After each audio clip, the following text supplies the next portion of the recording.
Adama yol veriyorum, gelen arkamdan vuruyorsun dayı ya. Ayıp ya.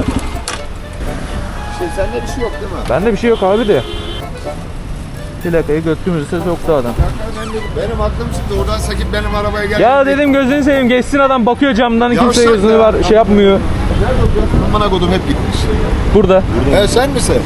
Tamam. Ben hep kaçtın sandım yani. Abi yapacak bir şey yok, görüşürüz. İyisin değil mi? Hakkını İyi. helal et. Evet. Kaçtın sandım kardeşim. Kusura bakma yani. Vurup da. Ben de Arkada küfür ettik. Sikerim, aman boş ver. Hadi eyvallah.